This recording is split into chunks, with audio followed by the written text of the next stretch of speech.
So we can go ahead and get started. Looks like we don't have any public comment. That's our first agenda item. Moving past that, we've got the members' interest. So let's just go ahead and go around as we normally do, just for the record, just state our name and what we do here. So, would you like to start, David? Sure. Do you want to also do member interest, or we're just? So yeah, name, interests, all that. Hey, great. My name is David Ellsworth. I'm a member at large, just for a few months. And so help me understand, is member interest something where we bring up topics of interest? Or that's my understanding. Yeah. Okay. Anything as relates to what we do and discuss here, Yep. or just anything Fun, right? Anything's fun. I like fun things. So Thea last night hosted the Washington Community Study public hearing, and I just had a question, I guess, for people that have been in the VPAC for longer than me. Was there a presentation, I mean, it might have been years ago, on this, you know what I'm talking about? This is the connecting Whiting Street to Meridian Ave, moving the 6 feet cross town exit to dump onto Whiting instead of where it is a channel siding for Emily. Was this ever reviewed by VPAC? I can address that at least partially, Mr. Chair, if that's all right. He's asking for your permission. Oh, yeah. Go ahead. Some of our committees have heard the various presentations from Thea on the changes that they're doing to their downtown ramps. We've also, I know we had an early presentation on the ETDM, which is the something transportation decision-making software, which looks at historic resources, environmental resources, and is part of looking at any of those that might be impacted as a result of those changes. It's been a while since I've seen the full presentation on it, but I can look back and see if or when that came to this committee, and get you all any backup materials that we might have had. Okay, and I don't necessarily need to see that. I didn't want to rehash something that we just discussed a few months ago, but I would encourage everyone to go there. I think it's called Whiting Street PD and E or PDE.com. Or if you just go to Thea's website, it'll have a link to it. They are, proposing moving exit 6 feet on Whiting Street, kind of right where the mill is, connecting Whiting Street to Meridian, expanding that 2-lane section of Whiting Street to 4 lanes, 6 lanes at the 2 intersections. So 6 lanes at Brush, 6 lanes at Meridian, and also adding lanes, additional turn lanes on Meridian. So no bike lane. They said the sidewalk will be wider, but it seems like an egregious, this is a greenfield opportunity. This is seems like the opportunity to reimagine these downtown corridors and do something that looks, more like, Franklin Street or Water Street, than looking, there looks like Meridian is the model, which is, if you live in that area, it's the worst street in downtown. 40 miles per hour, 7 lanes traffic. So anyway, I encourage everyone to go to the Whiting Street PD, and public comment can be left until March 8th. Okay. That's it. Thank you, sir. So we're just going around and doing members' interests. So we're just going to go that way on the table. I have nothing. So could you just state your name? Oh, sure. Sorry, forgive me. My nameplate is not here. I'm Chris Villerhoff. I'm representing Hillsborough County Community Industry. Peter Davitt, City of Temple Terrace. Jim Sharp, Vice Chair. Tim Horst, Chair. Jason Jackman, Center for Transportation Research at USF, and member interest, Florida Bike Month's coming up, and there's several events going on. So if you go to the Bike Walk Tampa Bay website, you can find different events that are posted, from the Temple Terrace ride of the mayor, Dade City Mayor's ride as well, and other events. So things going on in March. Katrina Corcoran, Planning Commission representative.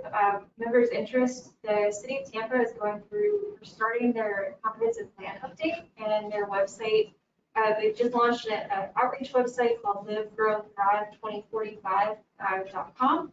There's a survey there if you're interested in filling it out, talking about the vision for the city of Tampa. That's it. Thanks.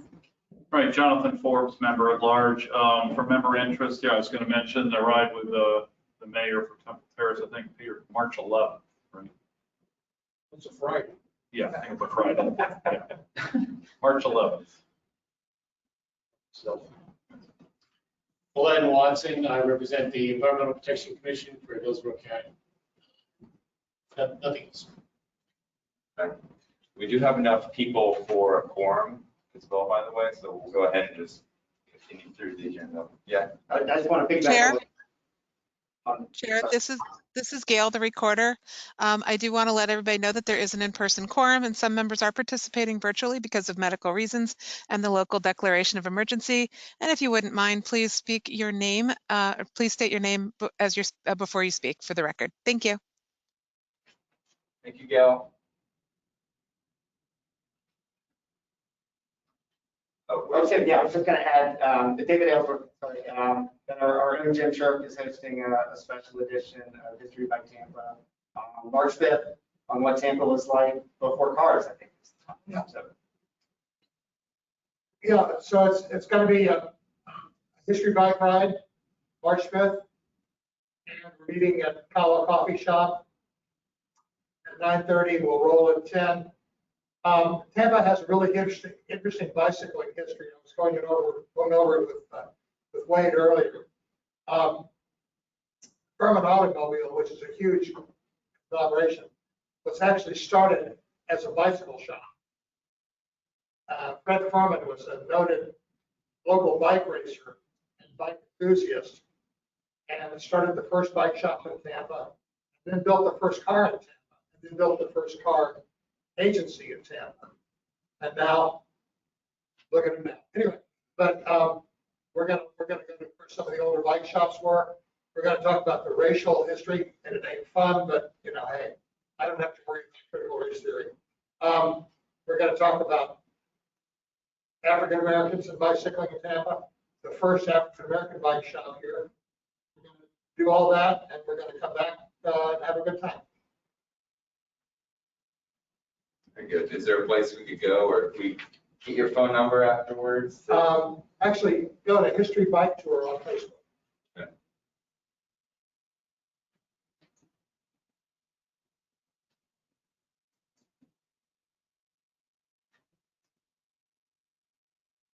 All right, well, that's everyone. So next we can go ahead and go to item 3. Hey, Chair, I believe there are still members who are, virtually. So I don't think everybody's introduced themselves. Oh, okay. We had this happen last week where you didn't recognize anybody who was attending virtually. So just as a point of order. I'm John Marsh, City of Tampa Planning. My interest would be at some point, could we have a representative from TPD talk about issues of any enforcement regarding Vision Zero? I would be curious to see what's going on with issues of speeding enforcement in the city limits. Thank you.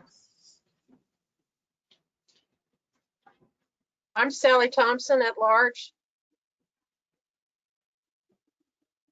This is Allie Wen, Florida Department of Health, Hillsborough County.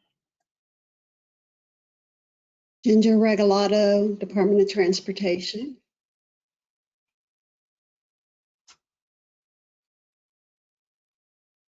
Anyone else?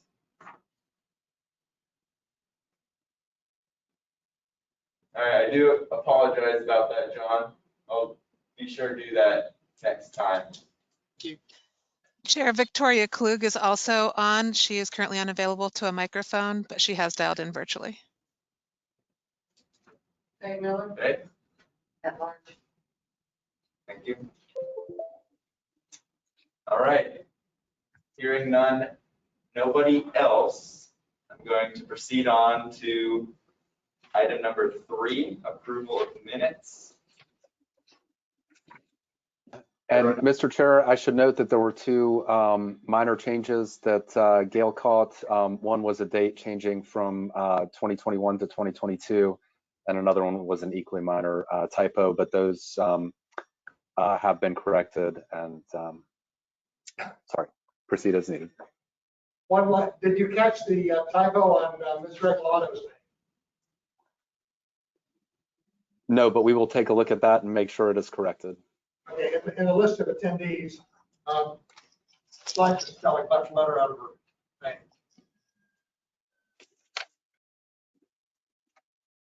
I have one edit for the minutes, if I may. In my discussion concerning the scooters in the river, it was referenced in the minutes, it was 300 feet. I think the article said it was 300 yards of the river walk was approached. So it should change 300 feet to 300 yards.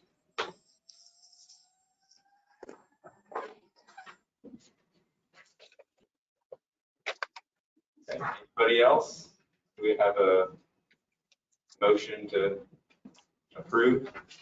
I move, this is Jim Shark, I move the minutes be approved as amended. Peter Davitt, I'll second. All right, all in favor, say aye. Aye. Motion approves. Jim Shark passed the motion, and Peter Davitt did the second. Okay, moving on. So we have one action item today, and it's about new membership for our DPAC group. Wade Reynolds is going to go ahead and lead us through that. So Wade, please go ahead. You have the floor. Yes. For those in person, you will have Mr. Santiago's application before you.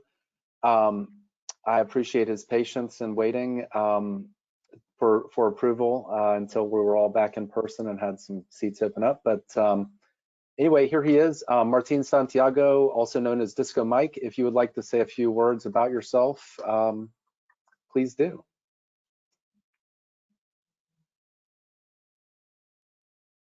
And Mike, I see that it says you were self-muted, so I'm hopeful you can unmute.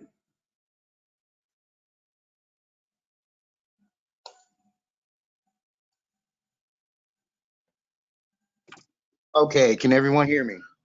Yes. Yes, sir. Good evening, everybody. Hi, Mike. How you doing? For those who don't know me, I'm Disco Mike. I have a movement called Cyclomaniacs, dealing with bikes, bicycles and pedestrian bicycle infrastructure.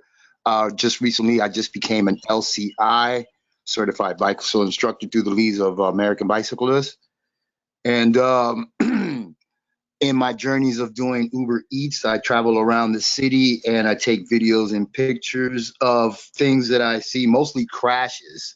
I have a lot of videos of crashes in certain areas of the city, which I believe are trouble streets, which is like Bush, Dale Mabry, Gandy, just to name a few. And would like to help with some input about changing some streets and changing some infrastructure in Tampa.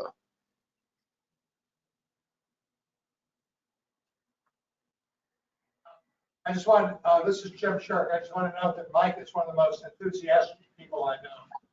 Just, you know, he's like the Energizer Bunny. He can't stop everywhere. Yeah, I pretty much ride off four corners of the city and several other places, Citrus Park, recently planning a trip to go to Newport Richie to visit some people. And also, like I stated, I do Uber Eats on a bicycle. So I pretty much see a lot of things most average people don't see in their car. Accidents, or rather crashes with pedestrians and cyclists amongst other motorists as well. Speeding traffic, hit and runs, this type of thing, in all corners of the city. So I'm interested in, you know, playing a part in making some changes for infrastructure, also on the history of bicycles and pedestrians in Tampa, as well as other minority Blacks and Hispanics too, and where's their role and how they play a part in bicycle and pedestrians in Tampa. Okay. So it sounds like, yeah, I mean, this is the right place for advocacy. So I think we'd love to have you. Sound like you've got a really great resume and a lot of good experience with just being in Tampa and having that kind of street experience. So, Right. I'm sorry. I also mentor a few kids, getting them into bicycles, trying to get them off the street and doing something with their lives positive, whether be it bicycle or through bicycles.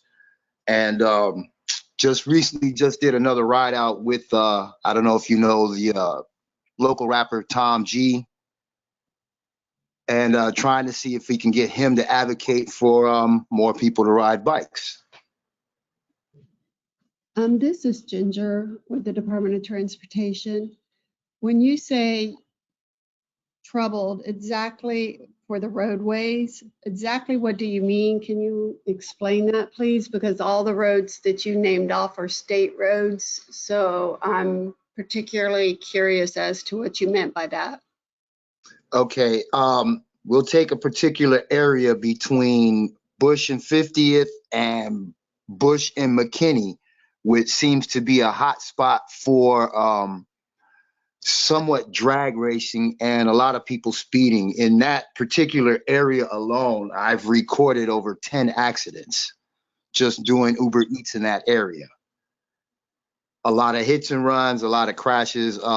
Few pedestrians have been hit, as well as cyclists trying to cross Bush.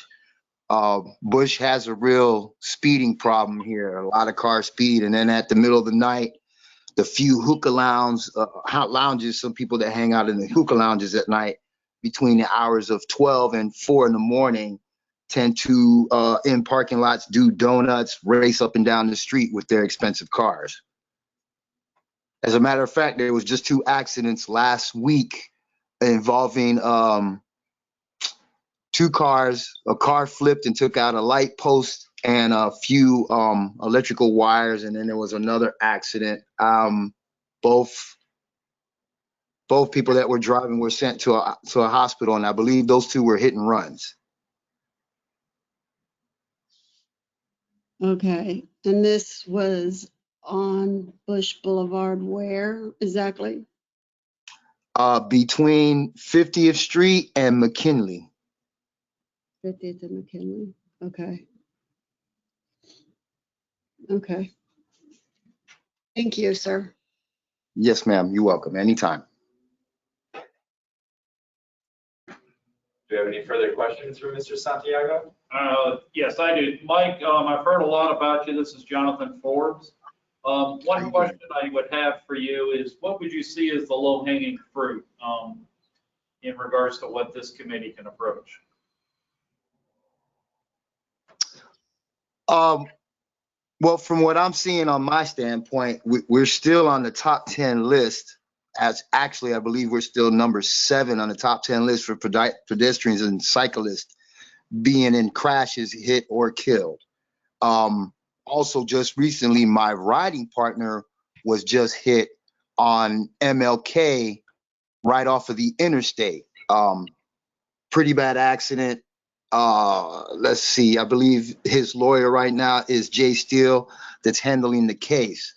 So I'm looking to try to partially get off that 10 mark list, because I do talk to a lot of people that want to move to Tampa and that are moving to Tampa, and they're a lot of their concerns is where they live at, they understand the traffic rules and laws and regulations of riding a bike in the road. But it seems like here, not just motorists, but as cyclists as well, don't understand the rules of engaging with traffic or cars engaging with bicycles. So my input on what I see and record on the streets possibly could help you guys with what's really going on. More or less, I would be an eye and an ear for you guys to really know what's going on. Because as a cyclist, like I said, I tend to see more than what's really going on. And a person that's going in a car that's 30, 35 or 45 miles an hour, I'm going 15, 20 miles an hour. So I tend to see a little bit more than the average person. Great, thank you. You're welcome. All right, well, do we have a motion to approve? I move we approve Mike as a member of the BPAC. Jim Sharp. This is Jonathan Forbes, I second. All right, all in favor? Aye. Aye. All right, motion passes. Jim Sharp with the motion and Jonathan Forbes with the second. Thank you so much, Thank you. Mike, for coming on. We really appreciate you. Look forward to I seeing you. appreciate everybody's time. Thank you very much. Okay. Moving on, we've got a couple of status reports coming up at us. So the first one is the West River Multimodal Safety and Network Improvements by Brandy Michaelis. Nicholas. Thank you. Yes, Brandy, just give me 1 second to make you the presenter. Thanks, Wade. I was wondering how I was going to share this. Okay. I wonder if you guys, I don't know what. We are You're not- seeing a black screen on the left and a blue screen on the right. Okay. 1 sec.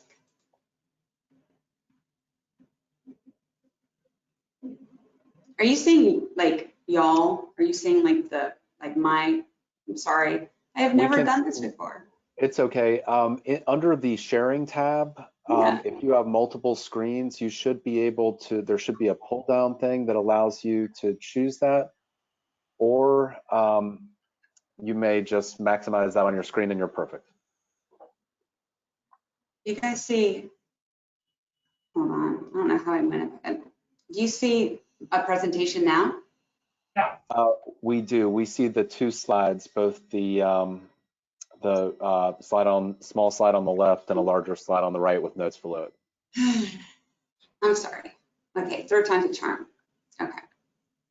Sorry, I'm at the city of Tampa. We work with teams 99% of the time. And I should have known better to practice this. My apologies. I know and I'm the first one up. Okay, so I'm sharing. You're still seeing my notes, aren't you? Yes. On the top of your screen, there is something that says display settings with a pull down. Oh, excuse me. It was on the top of your window, your PowerPoint window rather. There was a display settings pull down. You should be able to change it in that way. Okay. So did you say through the GoToWebinar or through PowerPoint? You can do it through here. I believe if you hit slideshow there. Oh, I see. Oh, wow, there's tons of options. Guys, this is awesome. Okay, so I should stop sharing my screens. You're seeing everything I'm doing. That's okay. So if I do show, there's so many. Okay, I understand. Gotcha. All right, so if I'm doing, now you see a Windows. Oh, we see the file folder. Yeah. Yep. Mm-hmm. Oh my gosh, I think we're gonna do this. There we go. Sorry for having the BPAC be my guinea pigs with GoToWebinar, but anyways, without further ado, well, hello everyone. I'm Brandy Michaelis. I noticed on the agenda there was no affiliation, so I guess you just know I work for the city. If not, I'm the Infrastructure and Mobility Program Coordinator. So I work in basically touch a little aspect or aspects of the whole portfolio, but I focus primarily on mobility. And so I'm here this afternoon or this evening to give you an overview of a really exciting project that we are teaming with our Parks and Recreation Department, as well as it's really like a whole citywide and community project, but it's formerly known as the West River District Multimodal Improvements Project. That was how we, the narrative was when we went for the federal funding back in 2020, and we got 24 million from the, I'll go ahead and move to the next slide actually. We got 24 million from the Federal Highway Administration through their BUILD program. And it's about a 30 million project. So City of Tampa is covering about 20% of the cost. And if we had a really big announcement, so that was for that slide. I wanted to mention there's part of Mayor Castor's strategy of transforming Tampa's tomorrow talks a lot about mobility and safely moving around. And this project is one of the, I feel like it's going to be one of the more transformational projects we have, where we're lowering, we're increasing our low stress bike and walk network. So I wanted to mention that. And of course, there's many other aspects of transforming Tampa's tomorrow. There's some sustainability and resilience items I'll mention later in the presentation, but I wanted to just, I know this committee, I just heard your newest member mention, like the fact that we, Tampa Bay area is typically at the very top of the list, unfortunately, in cities and metro areas with the top fatalities and life-changing injuries for bicyclists and pedestrians. And this slide here, sorry, I just realized that, kind of gives you just on average of where we are in Tampa's roads. This is actually 2020. The stats are unfortunately much worse for 2021, and that is not unique for Tampa, it's nationwide. But one of the ways we can get to Vision Zero, getting to zero fatalities and life-changing injuries on our roads, is to have a safe system approach. That's our Vision Zero action plan. We're actually unveiling that formally to the public next month. I think I mentioned or heard one of your committee members, I think it was, anyways, I think I heard someone want to know like the latest on that. So part of the safe system approach that we are embracing is the emphasis really is safer people, streets, and vehicles. So this is part, this project is a great example of how we can hopefully get there. So we've got a pretty robust project team from the city. We have folks from, of course, mobility. I mentioned Parks and Recreation. We have our historic preservation, architecture review, city planning. So it's a full citywide project. And this slide is a really good reference slide. So I don't know if, Wade, I can send this via afterwards, so you have this to share with your committee members. But there's 6 different segments for this project. Some of them are complete street segments, so they're roadway segments, and those are north on Columbus and then south on Platte, also all along Rome. And then we also have some off-road segments. So a lot of those trail segments to connect some parts along the west side of the river. There's some existing trails right now, but what this project will also aim to do is add more trees, add more areas for seating, just kind of improve the experience all around. So the next 15 slides are going to be segment by segment slides, and I don't want to spend too much time on any of them. So I'm just going to give you kind of like, I'm going to give you a little tour of this project. We're going to go kind of start at the bottom at segment 1. We're going to kind of work our way around the river. And then I'm just going to point out a few things. So I know I can get into the details, and I don't want to do that yet.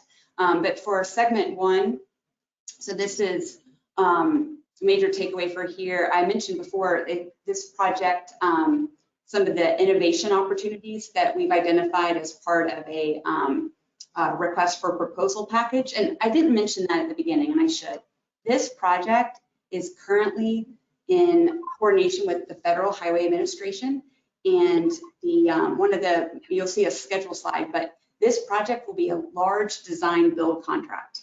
So it will be something that will go out publicly advertised around June, sometime this summer. We're targeting June 2022, and it will be full design, full construction, so design build, and we hope to have it be substantially complete by the end of 2026. Okay, So wanted to just mention a few things. So we've got like opportunities for seating areas, overlooks, shade structures, living shoreline, and then also the earlier part of the segment, I want to emphasize it's probably the most expensive part of the project because it includes 2 overwater bridges. So we'll go into some more of that. And then I have some takeaways I wanted to mention. There's a huge coordination effort. So there's some work in this particular part where there's existing Riverwalk already. Some of our private developers, like the luxury apartments, the Manor Riverwalk, and then up towards Kennedy along, Lafayette Place. So we're coordinating with them. We're coordinating with THEA because there's going to be some work along the Selman Expressway, or the South Selman, I should say, with that widening project. And there's also, of course, trail connections between the pedestrian bridges and walkway connections from the new trail to the Platte and Maureen sidewalks. So, and then, yeah, I just wanted to give you guys just a quick, this is an existing conditions photo of that trail segment by Manor Riverwalk. So, and as we're scooting up, these are really high conceptual pedestrian underpasses. One of our mobility team members, Cal Hardy, he's on your Livable Roadways Committee. I heard him present a little bit this morning, and I like how he's like, it's so conceptual, it's just 2 lines. Because we aren't designing this. That's what the design build contract's going to do. But a very a cool thing that I wanted to mention on this one is we may be able to match the profile and the railing details, including lighting from the Riverwalk pedestrian bridge between McDill Park and Curtis Hickson. And this would have that connection to Manor Riverwalk that I mentioned. So yeah, there's a lot of intricate and a lot of details, a lot of attention will be at this particular part. And then moving on up, we've got, oh, you know, I should mention, yeah, this is also that trail segment. This is that area south of Kennedy. It's kind of like the old Tampa Tribune WFLA site and Lafayette Place. So moving on to segment 2, some of the things I wanted to mention here. Oh, and I know there's a lot of costs on here. We didn't move them. Some of them have changed, but this was the original kind of concept of the individual, I said project elements, I should say, of the different segments. So Plant Park is listed here, Plant Park Trail. We've got opportunities. We've been working with the University of Tampa on some creek restoration opportunities, natural and or historical opportunities, including some of their, I think it's their field stone walls, and then renovating that existing park, Plant Park Plaza at the base of the Kennedy Boulevard Bridge. So we're looking at a lot of improvements right there. That's where a lot of the UT students, you see them hanging out in hammocks. I'm always wanting to join them. It's very soothing and relaxing. And as we're moving along, we've got, this one is the multimodal path from Kennedy to up to Palmetto and Rome. And this would be a major takeaway I wanted to mention is like there's a pretty significant crossing here, the CSX and Cass Street crossing. So we're trying to take into account all the different pedestrian crossings and enhance those crossings where we can. Let's see, this one is along some of the school district areas. We've got Blake High School, we've got Stewart Middle School. I wanted to mention, you know, this area, you'll see like kind of the solid green, and then you'll see the jagged. Some of the, or the dotted, I should say, some of it is existing already, but needs to be enhanced. So that's part of this project. So, and again, that could be adding trees, it could be adding lights, seating, trash cans, just really making it better on those existing parts. And then here we've got a connection over to another exciting city project. It's the Rome Yard West, I'm sorry, the Rome Yard redevelopment project. So we've got potential, not potential, we will be connecting to that development going on the West River over there. We've got, I know an art walk is just a proposal that one of the developers I think has mentioned, a lot of pedestrian scale lighting. And our hope on that point for pedestrian scale lighting is we want this to be a 24/7 facility if possible, and not a dawn to dusk.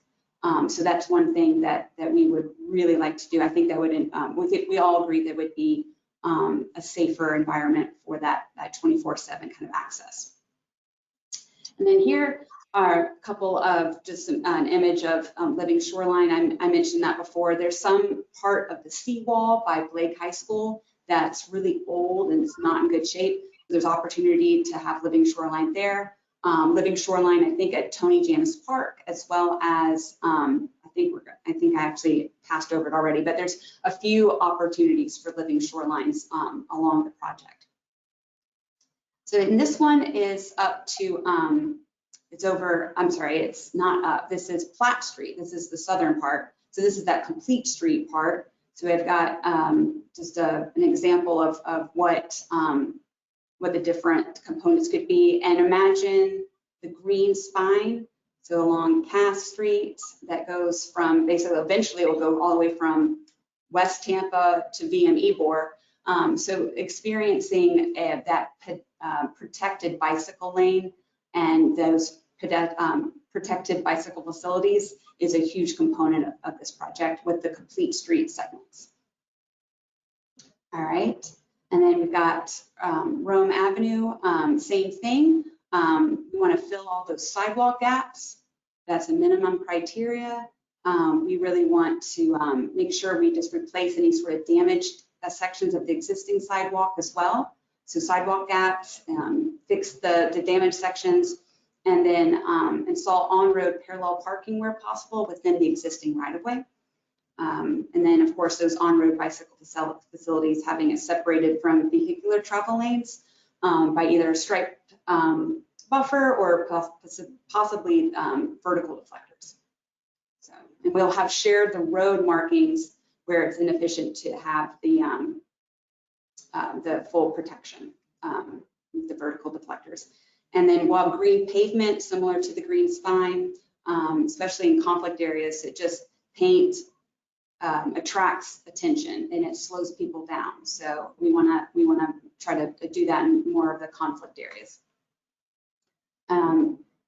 Let's see, this one right here. Actually, this, fair enough, I don't know if you guys are familiar with this, but there was a massive stormwater project that the city was working on during the pandemic. And I started with the city in late 2020. And this was like one of the first things I went out to. And it's the Cypress Street outfall. So it's a large stormwater project. So that we have a little bit more detail in some of these segments. And I apologize, I'm not an engineer.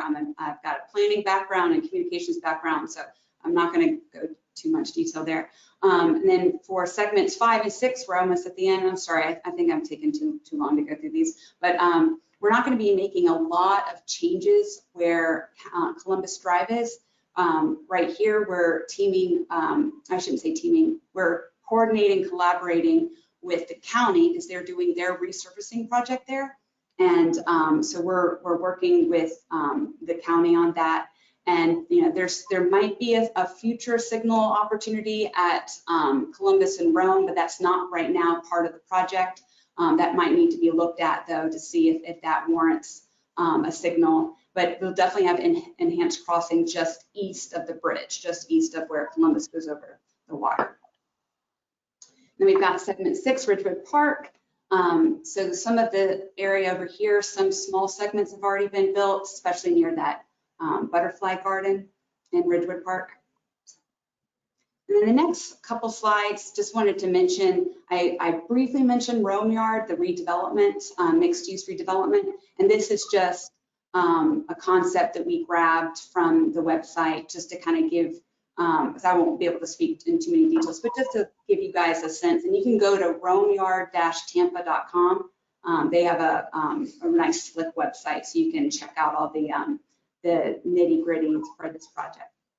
And this is just another view of that project right there at the river where I think that's Rick's on the River, actually, that area. So we also have some other planned multimodal and safety projects. So some of the projects that we have going on currently are, we're moving forward. Some have been delayed because they were going to be financed and funded, I should say, by the All for Transportation surtax. But we're trying to do as much as we can with the limited funding that we have. But I wanted to mention some of these other planned and multimodal safety projects. Let's see. For the whole project, I wanted to emphasize that we are looking at the public right-of-way accessibility guidelines. So this will go into account with all as part of the request for proposals for part of the requirements, looking at pedestrian access, signals, transit stop, shelters. Like this just takes into account the accessibility guidelines that must be considered. So we've done quite a bit of community and stakeholder outreach. This is just like a little screenshot of, actually, I think that might be Christina Costa there. But we've been working with the West Tampa CRA and multiple neighborhood associations. We actually have a presentation to Friends of the Riverwalk tomorrow. So we've been trying to get out and talk about this project because we really are excited. It's a community project. As part of a federal project, when we are receiving federal funds, it's a pretty prescriptive process. So we're going through our cultural resources assessment. So I wanted to keep that slide in just so you see that that is also a part of a very important part of this project. And then here's a quick look at the build grant timeline. There's a lot of detail. I kind of cleaned it up a little bit, but just wanted to let you know we have a target date to go in front of City Council next month, March 17th. And we're still continuing to coordinate with FHWA weekly. And we have the National Environmental Policy Act, the environmental process. That's a critical milestone. We expect to have that completed by August this year. And then I mentioned this before, but we have substantial completion we expect by December 2026. And you'll start seeing construction maybe by end of 2023, early 2024. So next steps, mentioned some of these already. Public engagement and stakeholder outreach is going to be ongoing no matter where we are in the project. And then, of course, that design build, contract design, construction is basically calendar years 2023 through calendar year 2026. So here's some of our partners and agency stakeholders. This does not list all of them. It's not exhaustive list, but these are some key ones. And of course, our community. This is a photo taken at one of our Open Streets events where we teamed with On Bikes last May on Bayshore. And I like to put this slide in because it shows a lot of the bicycle facilities and just kind of like emphasizing the need for expanding our low walk bikes network, our low stress walk bike network. And I could see the west side of the river and those neighborhoods over there having way more just more options and safer options to get around on the west side of the river with this project. And with that, I'm done. Sorry, I think I went over 20 minutes. I told myself 15. So I'll go ahead and stop sharing. Yeah. Okay, thank you so much, Brandy. Oh, I'm sorry, I haven't stopped you. You're welcome. Can you stop me from sharing? I can. I'll go ahead and open it up for a question and answer. Jim? Okay, Jim Shark, I have two questions. One is you sort of mentioned the traffic signal at the corner of Columbus and Rome. That's a really scary intersection. Yes, it is. There's a lot of turning motions there that are, cars are coming off the bridge and cars are coming down the hill off of, coming down Columbus eastbound rather.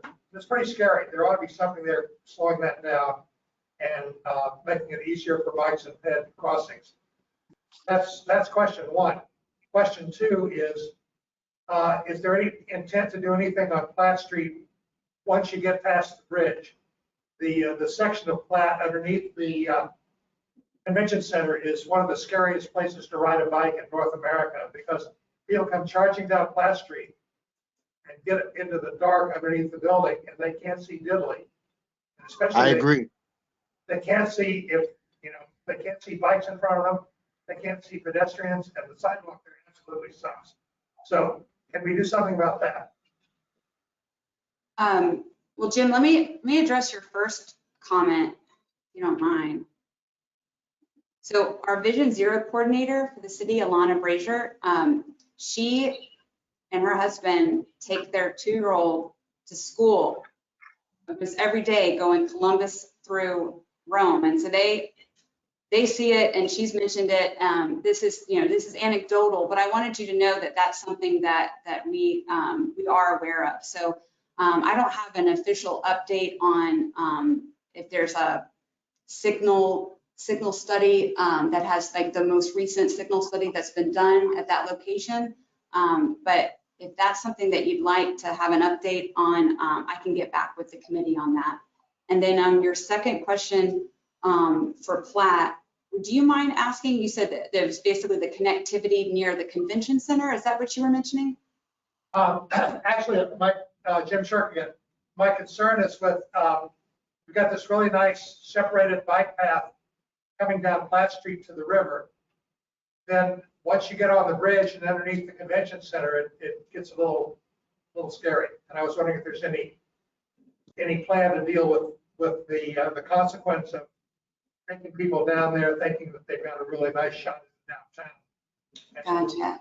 Well, I will definitely get back with you on that too. But the convention center, they're underway on their master plan. We have a detour right now. It started in November of last year at the Riverwalk over there. It's going to, I think it's set to last for 13 months. So I think it's going to still be going until December of this year. But there's improvements underway, and I think that I should know this, but I think we have a project website for the master plan for the convention center. So there might be more details there I need to brush up on. Mr. Jim Shirk, yeah, thank you. Could you share that with Wade when you find out? You got it. Thank you. Hey, Brandy, I also have a comment. This is Tim Horst speaking. I used to live in the area just north of Columbus. I don't anymore, but has there been any consideration to do a mid-block crossing in that area where there's that linear park connecting from Columbus down south towards Armature Works? I know there's a lot of people that use Myrtle Street as a north-south corridor within that neighborhood because it's more pleasant to walk on than North Boulevard. So I guess my suggestion or my comment is, could you look into a mid-block crossing between Myrtle and Glenwood Drive? Myrtle, I think one of the features that we haven't pressed go on for the project website is envision like just a map, the segment map I showed, and having like hot spots or just areas where you could just kind of drill down into more information. And it could be broad, like what's a complete street? What does it mean? Like what are the improvements there?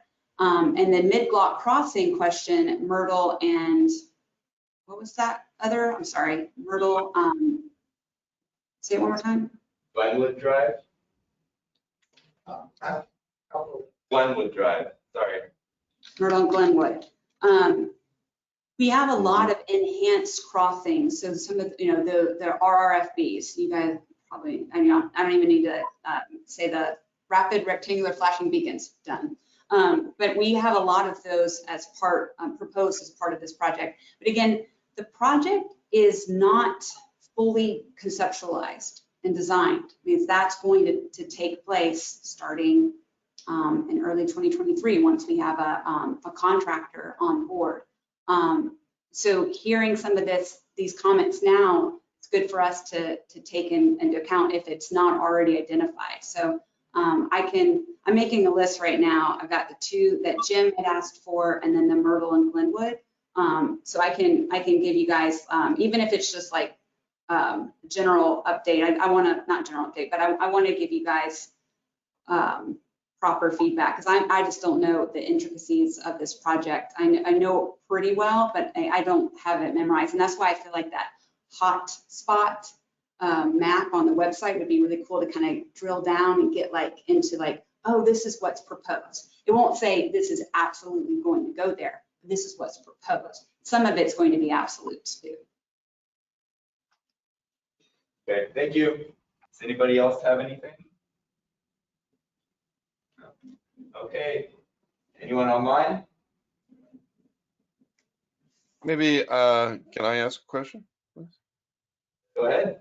Yeah, my name is David Donegan. I guess I'm a panelist here.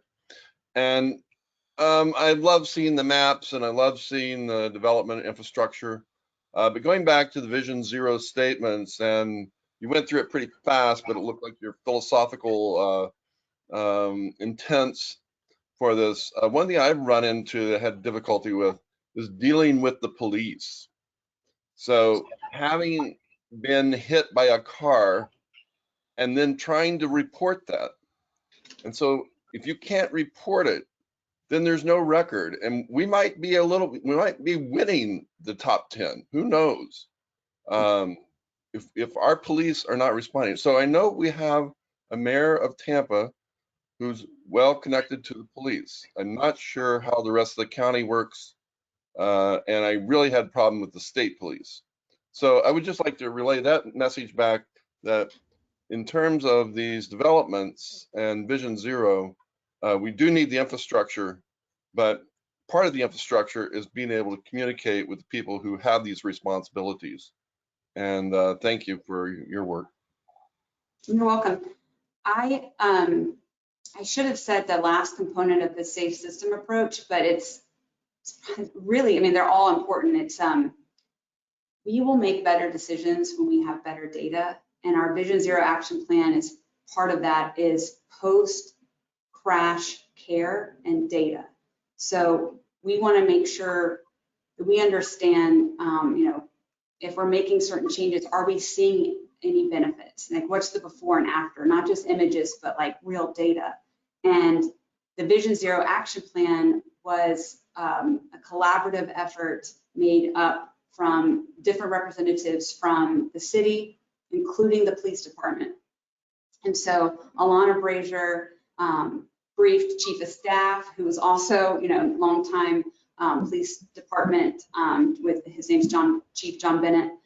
So he was actually one of our task force chairs for crash and data for that component. So that is an integral part of the Vision Zero action plan, and it's a really good point, and I'm glad you brought it up. This is Sally Thompson. I just wanted to say something quickly to Brandy. Thank you very much. I've been pushing for a trail on the west side of the river since at least the mid-90s. And sometimes I felt like I was banging my head against the wall. So to see that things are actually happening is pretty exciting. And you said you're going to share this PowerPoint? I am. Great. Thank you very much. You're welcome. This is Ginger Regalado with the Department of Transportation.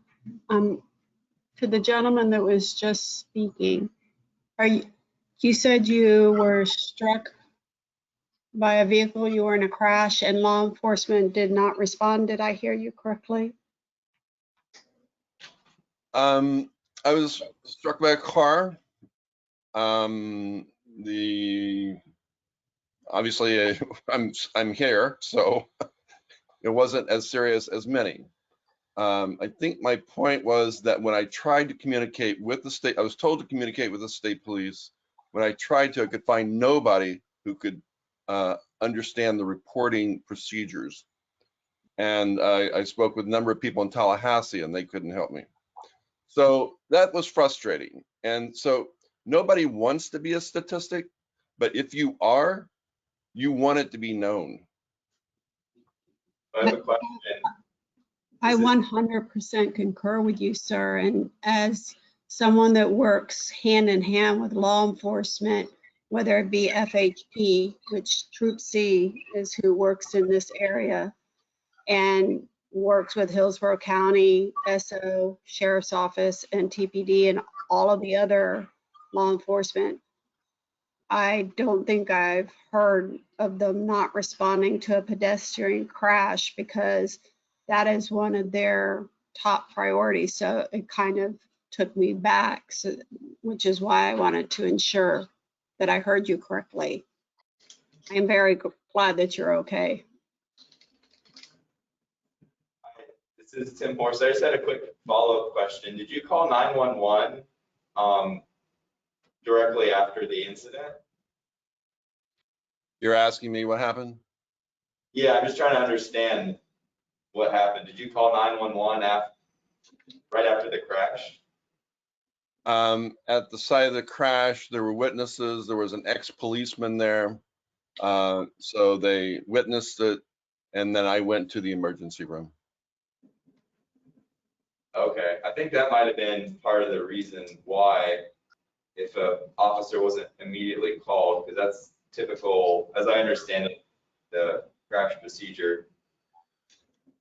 Well, I was just doing what I was advised to do, okay? And that was to contact the Florida State Police. And that became a very frustrating process. I never got any resolution from that. So I'm only one person. I dare say there's plenty others. You know.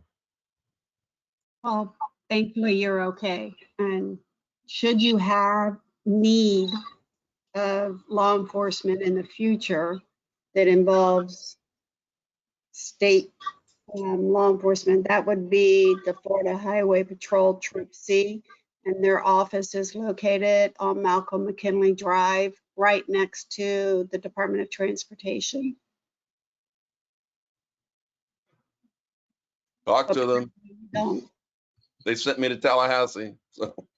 Well, I don't know who did that. Thank you both, but I do think we're getting a little bit off topic here. Maybe we can move on a little bit. All right, yes, thank you, Wade, and that was some good discussion. Thank you, everyone. Okay, so up next, for the next status report, we have our own Jason Jackman. Are you presenting this one? Okay, very good. He's going to be talking about the Tampa Bay Citizens Academy on Transportation Cutter and student presentation on Morrison Greenway project. Also, your coworker, Christina Costa. One of the participants, Christina Costa, is going to be presenting as well. Okay. She's online. Just one second while I pull up your presentation here. Yes. I'll be coordinating with Wade Reynolds. He's going to be moving my slides forward. All right. I'll go ahead and get started. You all set, Wade? Yes, sir. All right. Well, my name is Jason Jackman. Thank you all for having me here this evening. I'm a research associate with the Center for Urban Transportation Research. Today, I'm going to share project information from the Tampa Bay Citizens Academy on Transportation.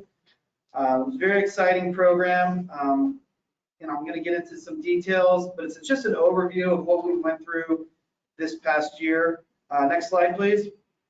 Before I get started, I'm going to talk about the National Institute for Congestion Relief, NICER, and that's where we get the funding to do this project. NICER is dedicated to congestion reduction through multimodal solutions for the surface transportation system. It aims to produce tools for improving congested multimodal systems in the immediate future. And basically, back in 2018, Qatar had submitted a proposal to USDOT along with 4 other universities for this funding. So we received this funding to have programs similar to this education. And again, we competed with over 50 other universities and we got this opportunity to do this. Next slide, please. So Tampa Bay Citizens Academy on Transportation, or TBCAT. It was funded through NICER spring 2021 to spring 2022. So we're just in the last month. So March is our last month with this in our final reporting. It was a free 8-week virtual e-learning course to familiarize citizens with transportation in the city of Tampa. The course modules, the 8-week course was October 13th to December 8th. And it was a partnership with the city of Tampa. So we worked really closely with Alana Brazier, with the Vision Zero coordinator, to get this started, get the word out, recruit participants, citizens in the city of Tampa, within the city of Tampa. It's a very exciting program. Next slide, please.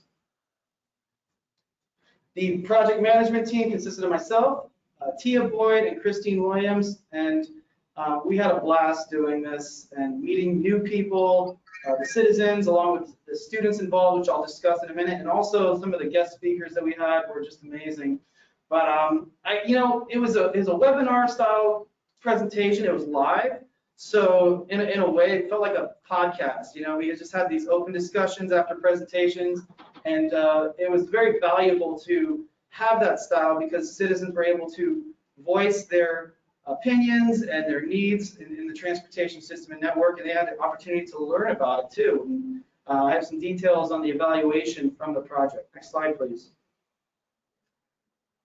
So the TPCAT goals is plan, prepare, and implement a transportation course for citizens, solicit local partners for opportunities to guest, lecture, and serve on project panels, and evaluate the impact of the transportation course. The next slide, please. Each week, we made sure that we had, we included the themes, the 5 themes in the weekly modules, and that included equity, diversity, and inclusion, livability and affordability, community engagement, sustainability, resilience, and innovative technology. So, we made sure that each of the guest speakers had some kind of element with these themes, and we really focused on the equity side of it. We focused on the accessibility and the rest of these themes that you can see right here on the screen. But I think that really provided a robust module each week when we had the goal of including these themes into the presentations. Next slide, please. When we first started, we weren't sure, this was back in late spring. So we got the grant to do this. And we were like, well, when do we start? When's the best time? And summer wasn't the best time to start because nobody's really around in the summer. Everybody's away, well, mostly everybody. And then we were like, well, let's start in the fall. And what's the best recruiting method? And we basically, this is again, we were social distancing. We weren't sure if we're going in person or staying online. So we're really just trying to figure this out, and this is the first year we've done this style of class. So we worked with the city and the other local agencies like Hillsborough TPO, Cutter, and we had everybody blast out the recruitment for students and citizen participation on social media. And at first we were like, well, is this really going to work? And it really did. We got a number of registrations. The registration process was a couple pages too. We needed some detailing. Are they going to commit to this? Will they show up each week, for the 8-week modules? So we eventually got 28 students to participate, and they were consistent each week. So it's not like we had a drop off. Students showed up week to week. There was no incentive as far as credits for the class. This is all just a learning experience for the citizens. So the fact that they were that interested to come week to week to learn about transportation, voice their opinions and their interest, that shows a lot of what we were really meaning for this project to go forward. So yeah, marketing the program, it kind of marketed itself when we started getting some interest with this. Next slide, please. We're excited to have all the presenters. I mean, for each module, I was just, I was like, wow, we got this presenter and that presenter, it was like an all-star cast. So having the expertise from around this region present week to week, you couldn't ask for a better classroom setting. So we were very excited that we had all the presenters that were a part of this. Oh, something happened, Wade. There you go, that's good. So the class schedule, as I mentioned, week to week, we had 6, moved ahead, there you go. We had 6 weeks of modules where we had a guest lecture, and then we had the students do some kind of background homework, some reading. And week 7 and 8, we had the class give their own presentation. So throughout the entire course, the class, the citizens are learning, and then they're creating their own projects and what they would do to enhance the transportation system. It could be any topic they want, something of interest, and they were to present that for week 7 and week 8. And we also had a field trip. Next slide, please.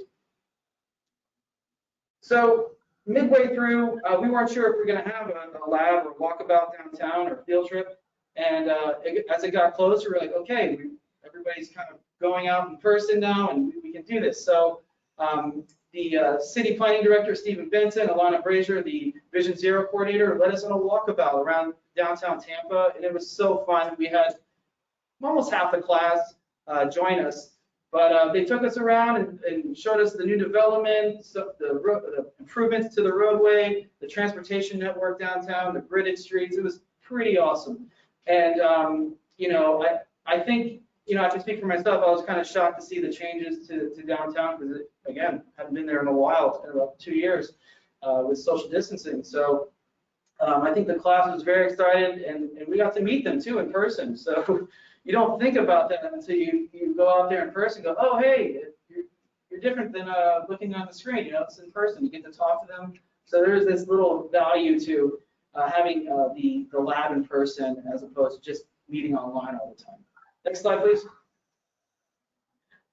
So week 7 and week 8, I mentioned that the class had an opportunity to present. So it was a variety of topics from proposals on infrastructure solutions to transit, what can some solutions for transit or ideas for transit to enhance transit in the Tampa Bay area. We had one project on marketing transportation too, ways to get the public and create more awareness for transportation, multimodal transportation in the Tampa Bay area. So, you know, there's a variety of topics. And one thing that we added to this kind of midway is we invited students at USF in the urban planning program, architecture, public administration, the sustainability program, and others to help these citizens with their projects. You know, you had a lot of GIS work that needed to be done. You had some analysis, some data gathering. So we had USF students actually help each of the projects, the citizens with their projects throughout the way. And it turned out to be a really nice partnership. And the students got to learn too, you know, how to interact with the public and listen to their needs and then put that on paper and through the presentation. So all around, everybody learned, and it was a really nice experience. Next slide, please. I mentioned attendance was pretty sustained. We had 28 participants throughout. If they could, it was a live virtual presentation. If they couldn't attend live virtually, we had it recorded so they can attend the recording. And they did. They really stuck with the program, and we were just happy that they enjoyed it as much as we did. Next slide, please. The course evaluation, as you can see here, for that evaluation, after taking the course, the citizens had a better understanding of how transportation decisions were made. You know, you had 64% that strongly agreed and 27% somewhat agreed. And I can go through this entire list, but it was all around a positive experience.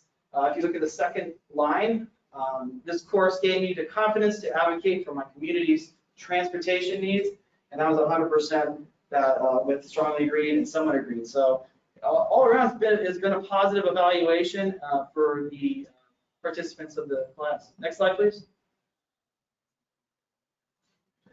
And then you have the more qualitative responses from the citizens who participated. You know, let's look at line 2. I learned that many other citizens wish to help advance improvements in Tampa. Tampa's non-car transportation system, or the 4th line, I learned how many barriers there are to affecting meaningful change in transportation and planning sectors. You know, this dialogue, this people that don't attend committee meetings, they don't go to city council meetings, these are just your citizens that wanted to know more about transportation. And the fact that, you know, we reached out to them or they reached out to us with the advertisement for this class, it just shows you that there's a lot of interest. It's just, you know, breaking down those barriers and having that discussion. And so you know, working with the city, the county, HART, the state, FDOT, you know, we were able to open that dialogue and just have really good discussion and you know, see what their needs are and their interests. Next slide, please. What are the next steps? So we end in March, mid-March, we have our final reports due and then the project ends. We submitted for another proposal to NYSER. This is the third year of NYSER, so it could be the third and last year, unfortunately. We'll see. We have a continued partnership with the city, so thank you to the city of Tampa for agreeing to partner with us if we do get accepted with this proposal. If selected, the course will begin early fall 2022 and spring 2023. So if it does go through, we do ask if you can share the information, and if you know anybody that'd like to attend, yeah, I'll send you my email and just let us know. But you know, the more the merrier. And again, really nice experience, and I hopefully look forward to another year. Any questions?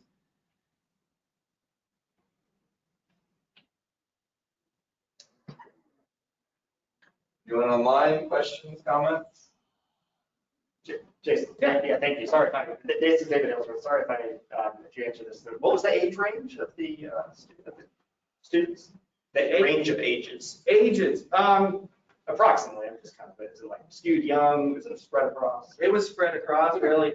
The students that part of USF that helped out, yeah, it's I'd say in between mid-20s to late 30s, but the actual citizens, it was a variety of ages. You know, it was really, and that was one of the things we wanted to focus on, just, you know, get a variety of groups, ages, anyone that would like to participate and just get the information out. So it was open to the public, and whoever wanted to participate, we just made sure we could provide the resources so they could participate, especially online. That was one of our main goals. Thank you. This is a trading program. Just a quick question. Did you happen to survey them? Like, I'm just curious what their like jobs were, did you have any kind of information on for the people that participated? We did a pre-survey. So I mentioned there was some paperwork that needed to be completed with the registration.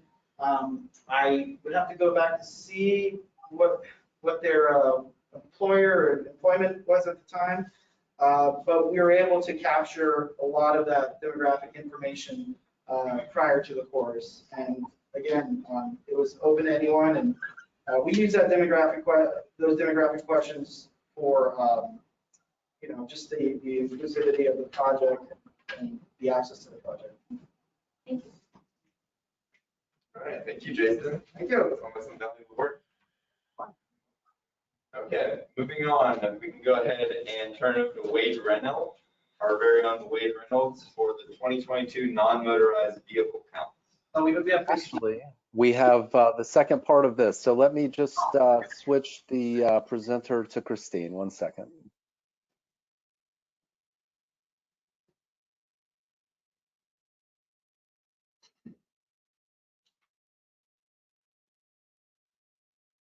Christine is muted.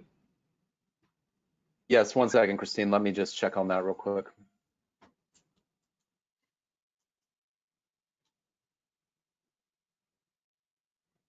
Great, I'm unmuted now. Can you all hear me? Yes. Yes. Okay. Let me see. Wade and I did a nice practice run on this, so let me see if I can get it right. I'm gonna use my full screen. All right, I think you can see me or see my presentation. Just give me a little shout out if you can. You can see it? Yes, we can. Great. Thank you, everybody.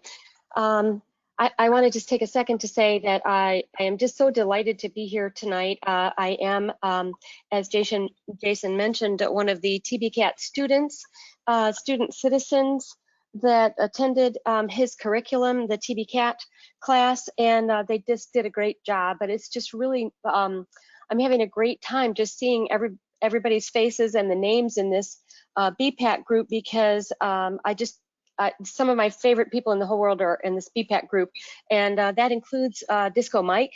And so I'm really delighted that you all have welcomed him onto the BPAC.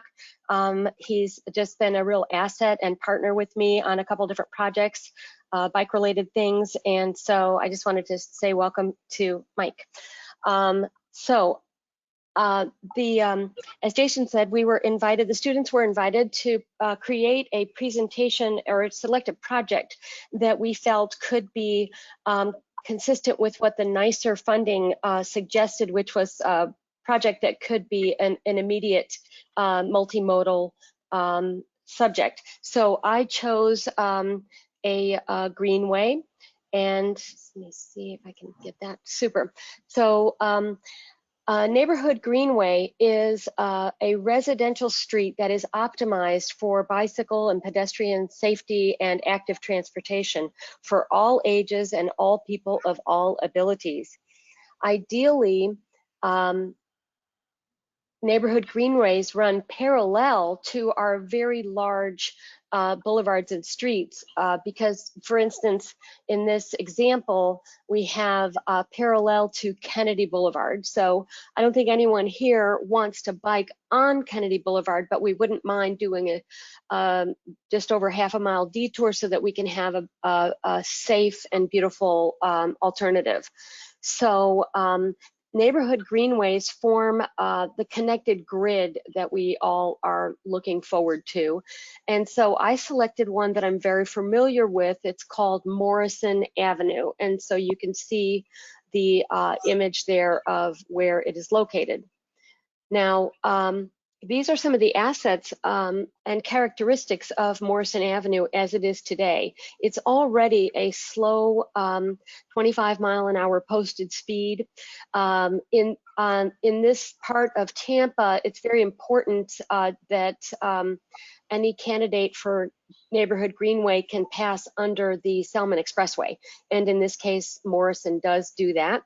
It connects 3 parks. There are 4 schools and places of worship along the corridor. There are 3 business and entertainment districts that represent probably in excess of 1,000 employees connected on the corridor. One of the things that's especially attractive of this as a candidate for neighborhood greenway is that on the west side, you can see within a mile of the terminus there, you would be in direct contact or have access to the West Shore District. And on the east, you would be very, very near downtown Tampa and all that that has to offer. There are also transit connections along the way. The street has benefited. There's been a speeding problem on Morrison Avenue, like a lot of our neighborhood streets. And so the street has been treated with some traffic calming investments. And at one juncture, there is even blocked car access. So those are assets in this case, but it is not without its challenges. Specifically, like all neighborhood greenways, there are very moderate or very stressful crossings that any person on a bike or scooter would have to navigate. There are also poor surface conditions along the way, and so those are the main challenges. Even though this is a challenge, the intersection of Dale, Mabry, and Henderson, it actually is quite a good thing that it's all in one place. Most of traveling around the South Tampa Peninsula requires crossing individually Henderson and individually Dale, Mabry, and they're both very, very high stress facilities for anyone not in a car. And so the fact that they're right here together gives opportunity for us to engage FDOT and ask for help in that regard. You can see that Morrison Avenue crosses east and west here, and there's presently no crosswalk that would facilitate just a direct connectivity for anyone using Morrison Avenue on a bike. I'm going to show you a virtual bike ride. This is about 1.5 minutes long, but it will give you the sense of being on the ride with me. The orientation does flip, so just remember it's an east-west corridor. So we start at Bayshore Boulevard, and you can see that it's just, much of it is tree-lined. It's actually lovely. This is Kate Jackson Park along Morrison, but it is also actually where Hyde Park Village is. A lot of restaurants there, big entertainment district and employer base. This is where the Selman Expressway can be, you can go under it. This is Howard Avenue and the Soho Entertainment District, again, with a lot of employment population. That's an example of some of the traffic calming that's already occurred there, some grassy medians. The street has also been the recipient of some of the city's new all stops, so that's great. This is one example of MacDill Avenue and where there's a church that also has a student population. There are good opportunities to connect to other greenways off of Morrison. That picture was of Lincoln Street. And here is where we have this intersection of Dale Mabry, Henderson, and Morrison. So you can see how vehicular traffic is partially blocked. And that is actually a really good thing for a neighborhood greenway because it ensures very little and only localized traffic is moving there at a very slow speed. This is the present day condition of the, I hate to even call it an island, but the pedestrian island there is, I have had the displeasure of actually being on that island in the middle of that intersection, and it's just awful. And there's no indication whatsoever if this push button even works. So moving on, we continue westbound. We pass Grady Elementary, some other schools. Just a little look at what the pavement looks like, and that's not even the worst of it. But now we are on the west side. I observe that there are other slow-moving vehicles that people want to use to get around the neighborhood. Technically, we have left Morrison Avenue at this point, but we're weaving a very short distance through the neighborhood to get to the West Shore district, and that's West Shore at Azeel. And I'm sure you're all familiar with some of the changes that are going to be occurring to the northwest of this intersection that would then connect many others to the many other bicycle and pedestrian assets. Here's a modal comparison of the same distance if a person were to walk or take a bus. The drive time is 17 minutes, but does not include parking. And then you can see that the bicycle length was only 23 minutes, and that's not an athletic pace at all. It's just a regular pace that I did. So this concludes my presentation, and I do want to say thank you to Jason Jackman and the TBCAT team, and also the City of Tampa. Murray Holmes and Stephen Benson were very helpful to me as I put this together. The ask that I have for you this evening, BPAC committee members, would be for you to make a motion or somehow do a call out. I'd like to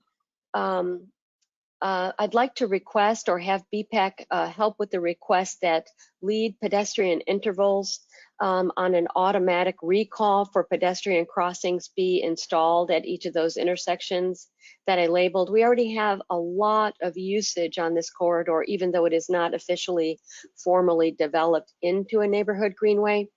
And then, of course, I would appreciate any support that can be gained to secure engagement with FDOT. I've done some preliminary reaching out to the people that we all know and appreciate very much at FDOT. David Gutenplan, but there's more that needs to, we need to elevate that if we have any hope at all of creating a quality, safe, and comfortable crossing at Dale Mabry and Henderson. Thank you.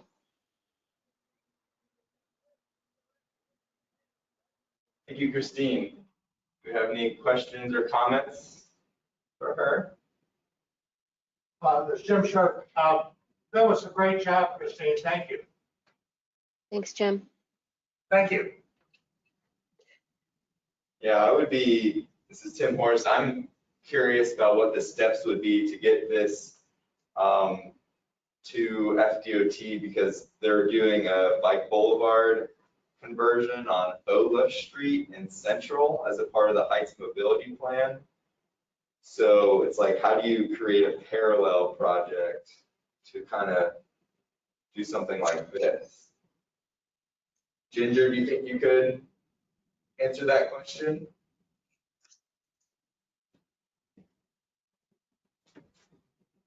Is she still with us? Yeah, Christine's here. Hey, Christine. Hey, I'm sorry, I thought that question was posed to Ginger. Yeah, I thought Ginger from FDOT was here. I have a clarifying question. This is Chris Fillerhoff. Christine,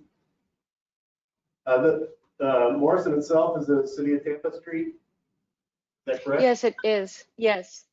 Okay. And have you, have you shared that concept with them already? Yes, just actually this morning at the Livable Roadways Committee. You have the benefit of being the second presentation I'm doing today. And Wade, you can take me off share if you want to, or I guess I can. So the city of Tampa is poised to begin developing its connected grid of neighborhood greenways. And so there are many there are many streets that might present as candidates for neighborhood greenways. I chose this as my TB Cat project because I know it so well. What I'm asking, or what I'm hopeful for tonight with BPAC, is that by passing a motion, I learned this just this morning at Livable Roadways, by passing a motion, you ensure that your support of improving the connections at Dale Mabry and Kennedy would be read aloud to the TPO board when your meeting minutes are shared at their, with them. So that's kind of what I'm hoping for. And that would sort of also help to lay the groundwork so that when the city's ready to advance its neighborhood greenways, then we have one that's kind of good to go, if you will, or on the low-hanging fruit list. This is Sally Thompson. I have a question. Have you talked to the neighborhood? Because I live right in the neighborhood, and I can tell you it's very difficult to drive down Swan, and I see some pushback if you make Morrison a slow street. I mean, people are parking on both sides of the street. It's very hard to get through. So I don't know how a neighborhood greenway would work there. Well, Sally, yeah, I have talked to some people in the neighborhood. I've not launched an official campaign yet, but the things that you cite actually make Morrison a very good candidate, because the posted speed limit is 25, but the actual speeds that are occurring are probably closer to 10 or 12 miles an hour. It's already a very slow street because of the neighborhood utilization of the street space. So certainly public outreach will be a part of the process when the city is ready to move forward. And I think that one of the things that might help is if you only had parking on one side of the street, because it's very, very difficult to go down that street. Well, in fact, street parking is one way that citizens can help slow the speeds on their streets. So many citizens, myself included, do park on the street very deliberately to slow the traffic. We also have Morrison Avenue, because of all the assets I laid out for you, has whole swarms of children biking to school. In fact, Grady Elementary at the Livable Roadways meeting this morning, Grady Elementary now has almost 200 children that walk to school every day, and their bike commuting for students at Grady Elementary has more than doubled in the last couple of years. So there's a lot of need there for the road to be safe for children to be able to get to school. And I understand and appreciate that, but I'm thinking about the part that goes through Hyde Park that goes to Bayshore, which is a different situation. That's all. I just think Thank you. I think you're going to get some pushback from the neighborhood. There's always pushback, without a doubt. Christine, this is Tim Horst. I'm curious what kind of motion you're seeking. So you are just looking for signal improvements at the intersection of Dale Mabry, as opposed to just a whole corridor-wide bike boulevard project? Yeah, I think the feedback I got this morning from Livable Roadways is that it's a little too soon because the city again is getting ready to really move forward with more neighborhood greenways and bicycle boulevards. So for now, I would hope, and what Livable Roadways did was one of the members made a motion that the committee express support for improving the crossing at Dale Mabry and Henderson, so that people could, so we could have that at least right now. And so that motion was passed unanimously, and by making a motion of it, that ensures that the TPO board hears that you have expressed that. Did I understand that correctly, Wade? Is that your understanding as well? That sounded correct to me. Thank you. This is Chris Bellerhoff again. I want to clarify FDOT's involvement in this matter is limited to that intersection with Dale Mabry, Henderson, and Morrison. Is that correct? I believe FDOT, what is Howard Avenue? Does anybody know? Is that a county? Howard, FDOT may have some touch points elsewhere, but the real beast of the problem is Dale Mabry and Henderson. So that's why I'm continuing to press on that one. Jim, were you going to? Yeah, this is Jim Sharp. I move that we advise the TPO and the planning organization that we support an improved crossing at the intersection of Morrison, Dale Mabry, and Henderson Boulevards. Second? Second. Aye. Second. All right. All in favor say aye. Aye. Aye. All opposed? All right, motion passes unanimously. So that was. Thank you, everyone. Jim Sharp with the motion and Jason Jackman with the second, just for the record. And I did just want to answer a question that came in on the chat, which was what is automatic recall at a red light? And that is when you don't have to press the button for the crossing signal for the little man to come up that tells you it's okay to cross. If it's on automatic recall, that comes in every time the light cycles on when a pedestrian signal would be present. If it's not on automatic recall, you would most times have to press the button and then wait for it to cycle around for the pedestrian crossing to appear. So it's a good question. Thank you. All right, thank you so much, Christine. That was a great presentation. And Thank you, everybody. I really hope we're able to make that improvement there. That was a good find. All right, so now I think I can turn it on over to you, Wade. Yes, sir. So this will just be a short update on the non-motorized counts. This is a map of the locations, and I would first encourage the committee members not to run out to these locations and jack up the numbers on these sites, because we will be continuing to count them over time, and in the future that will create a problem if we have sort of a spike now and then it goes down because people are not altering the count sites. But number one, many thanks to Christine for being a major part of this process, going out and installing these counters, as well as Chris Fellerhoff on the committee. This was a great team effort with the Downtown Partnership, the West Shore Alliance, FDOT, the county, the city, and citizen volunteers. So many thanks to everyone.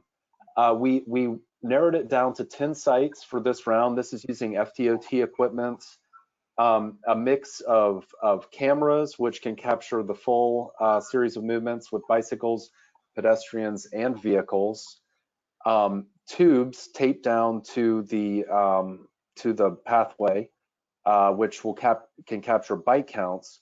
And we pair those tubes that capture bikes on the one hand with an infrared detector that will go across the either trail or sidewalk. And what you do is you take the full count of the infrared detector and subtract the number of cyclists which are counted on the tubes. And then you have the two different numbers for cyclists and pedestrians. So you can get that mode split, but using those devices. Just a quick overview of the places we did install these. There is a camera on the Davis Islands Bridge. That is the off-bound bridge from the hospital. It was a tough spot to try and get with the tube and infrared counters, just due to the fact that there's no separated cycling facility. And then the same thing also occurs on the Platt Street Bridge.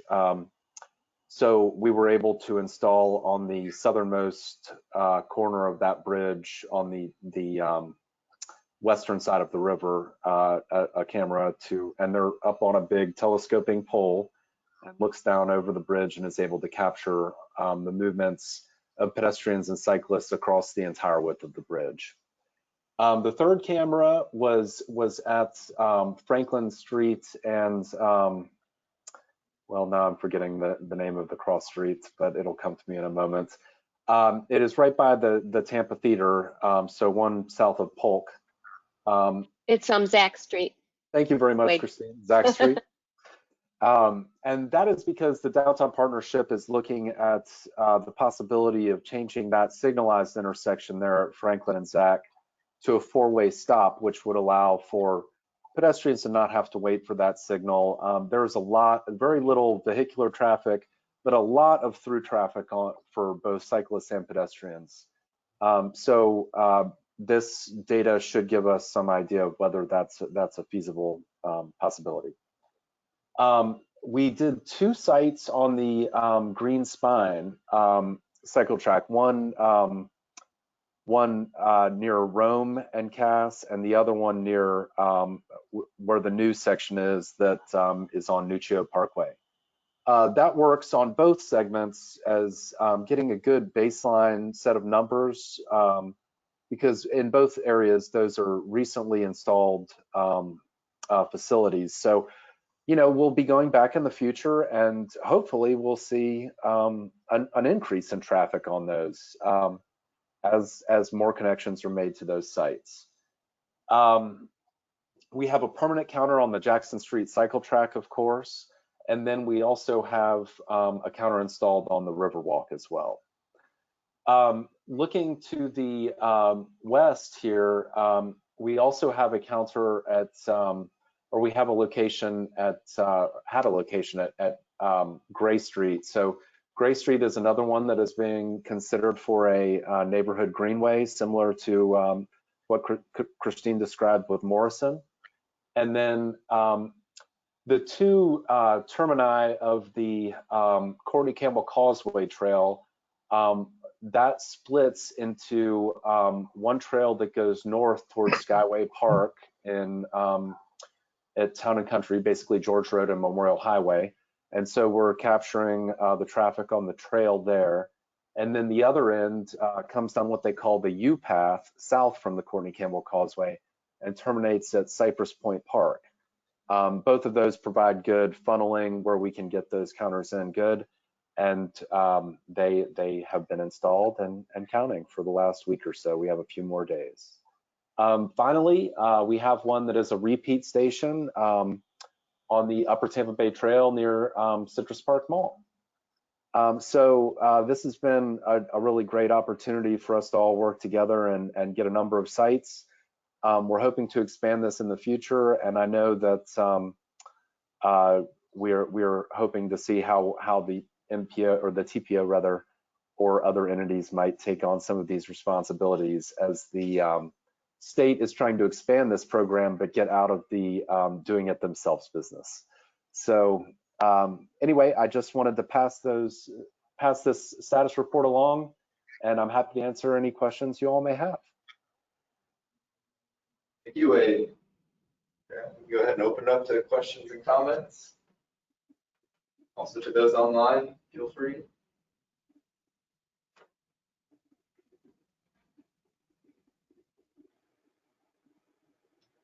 All right, well then, hearing none, thank you very much, Wade, and I guess you can go ahead and move on to the next item.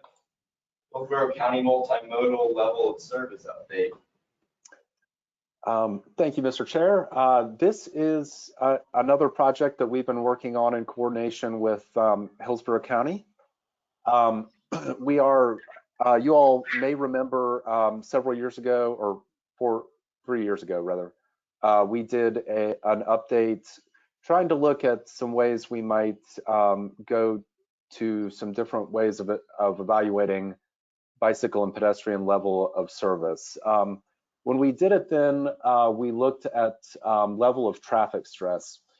And while it works pretty well for roadways where there is a facility present, it breaks down somewhat in mixed traffic where things get a little more crowded.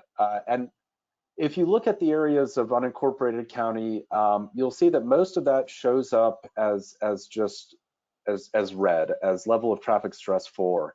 So the idea is to get some more gradations between that, and even where they might meet level of traffic stress 4, there are differences between those roadways in volume, in the location characteristics, the context of the roadway. So we went back and forth a little bit and came up with some ideas. The first thing we looked at, and many thanks to Abigail Flores for developing this table. I don't believe she's here tonight, but she is on the committee. Looking at speed on the left-hand column, and then facility type on the top column. So that goes from everything with shared lane markings, which we would only include up to a 35 mile per hour speed, but that would be a level of service E, or 1 shy of failing on that.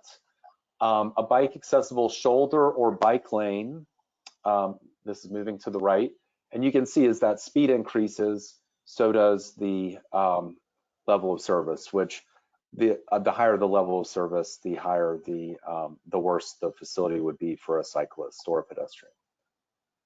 Protected bike lanes in the middle there, a shared use path, or a multi-use trail totally separated. So that gives us our facilities network, and what you see on the map at the right is those applied, our first stab at applying those to the roadways with facilities. So those are what give you that map to the right. We then looked at a couple of other things for mixed traffic assessments.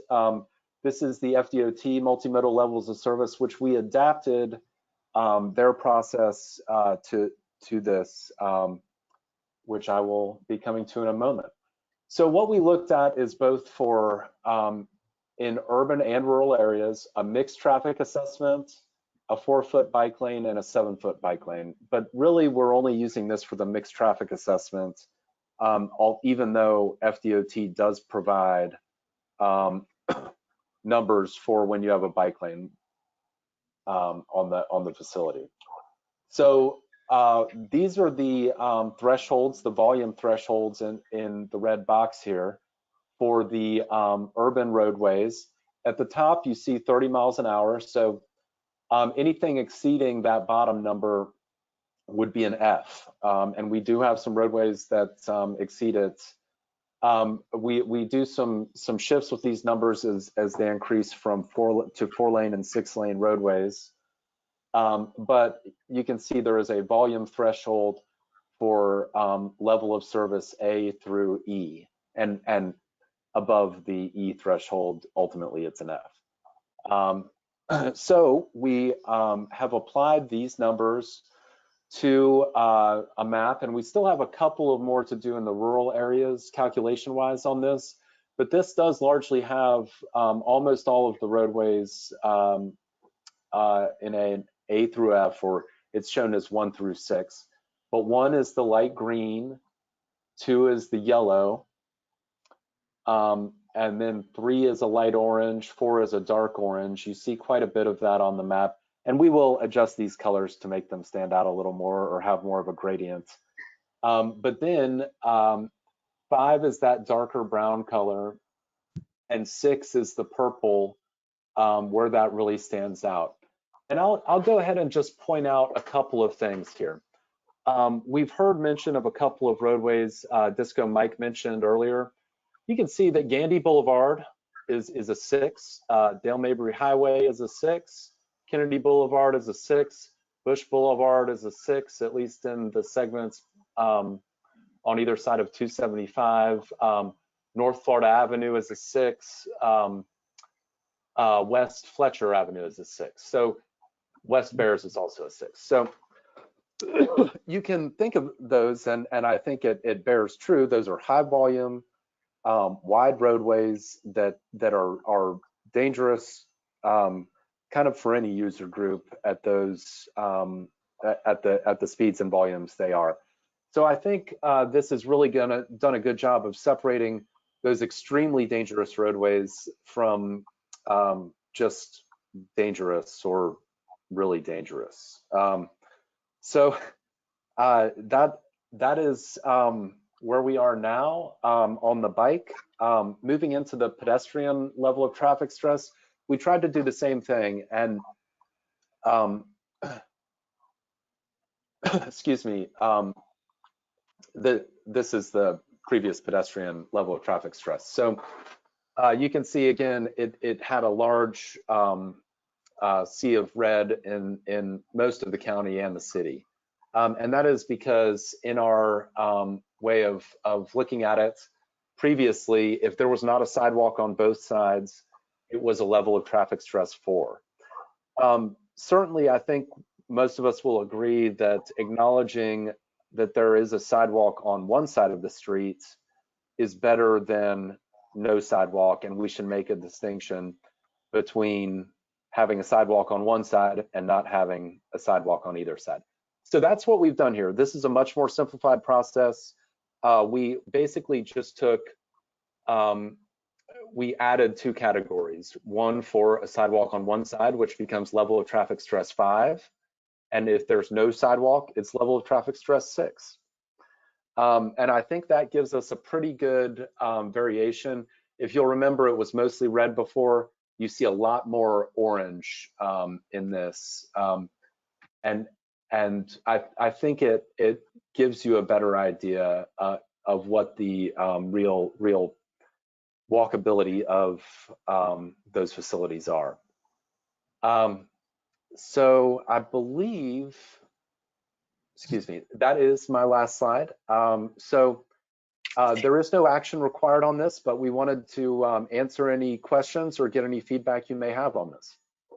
So with that, if there are any questions, please feel free.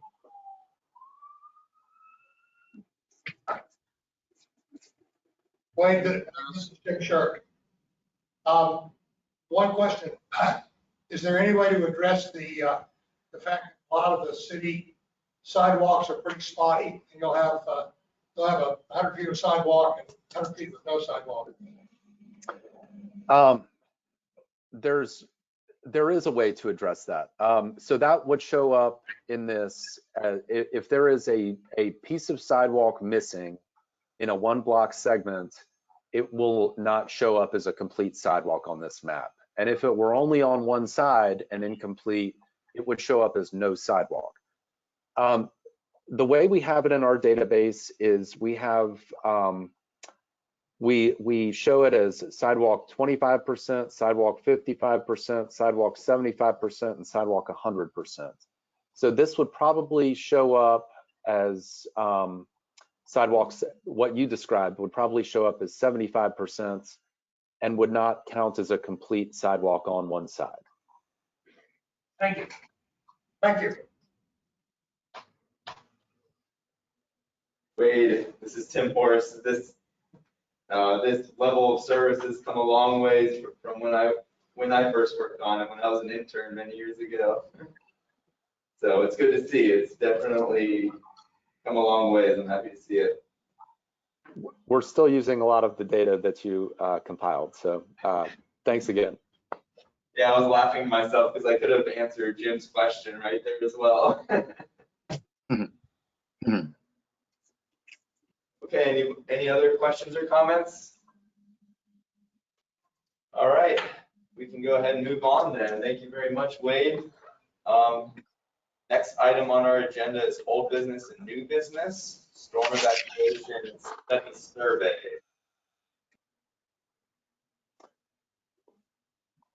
Are you gonna tell me what that is? Yes, let me just get back to my agenda here. I think we, sorry, I thought there was supposed to be a link to that survey, but I will send it to the group. Okay. All right. Next item is to finally adjourn the meeting. This is Jim Sharp. I move we adjourn. Second. All right. Let's adjourn the meeting. All in favor, say aye. Aye. Aye. All right. Thank you very much. Meeting adjourned. Jim Sharp with the question. Jason Jackson with the second. Have a good night, everyone. Okay, thank you very much. Good night.